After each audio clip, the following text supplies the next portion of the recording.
સુરેન્દ્રનગર જિલ્લાના પાટડીમાં આજે ક્ષત્રિય ઠાકોર સમાજનું એક ભવ્ય સંમેલન યોજાયું। વેલનાથ બાપાની જગ્યાએ આયોજિત આ કાર્યક્રમમાં ઠાકોર સમાજના બંધારણ અને સામાજિક સુધારણાને લઈને પાયાના નિર્ણયો લેવાયા છે। પરંતુ આ કાર્યક્રમમાં વાલેવડા પ્રકરણને લઈને અલ્પેશ ઠાકોર અને ગેનીબેન ઠાકોરના તેવર પણ આક્રમક જોવા મળ્યા હતા। ચાલો જાણીએ આ સમગ્ર ઘટના। નમસ્કાર, લલકા ન્યૂઝ સાથે હું રિયા રાવલ।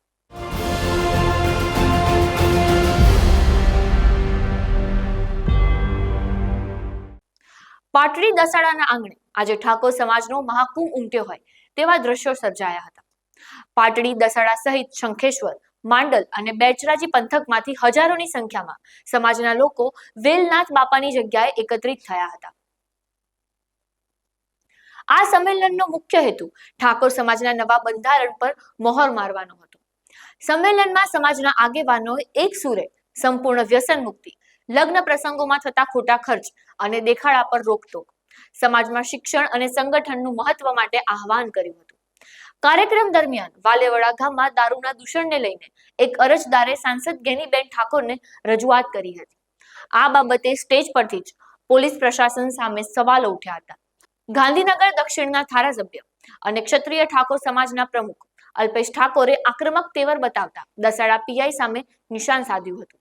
તેમણે જાહેર મંચ પરથી શું માંગ કરી, ચાલો સાંભળીએ।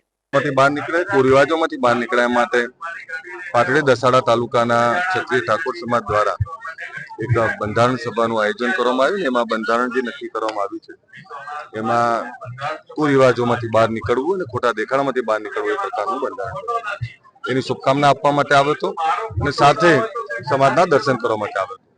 બીજો વિષય હતો કે અહીંયા દારૂબંધી માટે લડતા કેટલાક યુવાનો પર ખોટો કેસ કરવામાં આવેલો, મારવામાં આવેલો, તો એના ન્યાય માટે પણ હું આવેલો અને એના માટે અત્યારે હું એની પણ મેં વાત કરી છે કે પીઆઈ ની બદલી કરવામાં આવે અને જે ખોટો કેસ કર્યો છે એની સામે કાર્યવાહી કરવામાં આવે ને ખોટા કેસમાં કોઈ હેરાન યુવાનોને કરવામાં ના આવે, આ બે પ્રકારની વાતો લઈને આપણે પીઆઈ ની શું રણનીતિ રહેશે? પીઆઈ ની બદલી થાય જ નથી, કેમ ના થાય? સાંસદ ગેનીબેને પણ પોલીસને આડે હાથ લેતા શું જણાવ્યું હતું, ચાલો સાંભળીએ। આજે દસાડા અને પાટડી ઠાકોર સમાજ એ સમાજના રીત રિવાજોમાં કઈ રીતે સુધારો આવે, સામાજિક ખર્ચામાં કાપ મૂકીને શિક્ષણ તરફ સમાજ કઈ રીતે આગળ વધે, એની એક સૂત્રતા માટે કરીને આજે બધા ભેગા થયા છે। સર્વપક્ષીય ઠાકોર સમાજના આગેવાનો, ધારાસભ્યો, સંસદ સભ્યો એક સ્ટેજ ઉપર છે। હું એમને અભિનંદન આપું છું કે સમાજના કામ માટે બધા એક સ્ટેજ ઉપર આવ્યા છે। 16 જેટલા મુદ્દાઓનો જે એમને કાર્યક્રમ જે નક્કી કર્યો છે એનું સારી રીતે સમાજ બંધારણ અમલમાં મૂકી અને એનું પાલન કરે એ આ વર્તમાન સમયની માંગ છે। આવનાર સમયમાં સમાજ સામાજિક રીતે, શૈક્ષણિક રીતે અને આર્થિક રીતે કઈ રીતે આગળ વધે એ સહિયારા પ્રયત્નો છે। સરકારનું કામ કરે પણ વ્યક્તિગત રીતે પોતે કઈ રીતે પોતાનો પરિવારથી કરીને સમાજને ઉપયોગી થઈ શકે એ આવનાર સમયની અંદર અમારા બધાના પ્રયત્નો છે। સાથે દસાડા અને ખાસ કરીને વાલેવડા ગામના યુવાનોએ જે પોલીસને આવેદન પત્ર આપ્યું કે ભાઈ અમારા ગામની અંદર આ બુટલેગરો દારૂ વેચે છે, બેન દીકરીઓ વિધવાઓ થાય છે, યુવાનો ધન બરબાદ થાય છે, નાની ઉંમરે યુવાનોના મૃત્યુ થાય છે અને આ દારૂ બંધ કરો।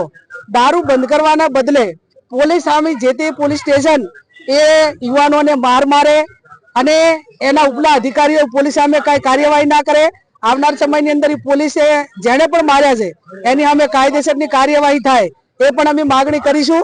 અને એવું ના સમજે કે તમારા હપ્તા રાજને કારણે આ સમાજના યુવાનોને બરબાદ કરવાના છે।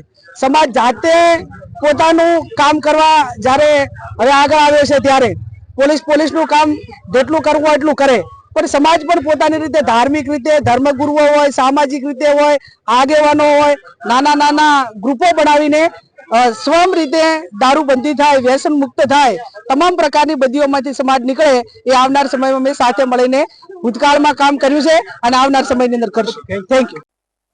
આમ પાટડીમાં યોજાયેલું આ સંમેલન માત્ર સામાજિક સુધારણા પૂરતું સીમિત ન રહેતા પોલીસ પ્રશાસન સામેના આક્રોશમાં ફેરવાઈ ગયું હતું।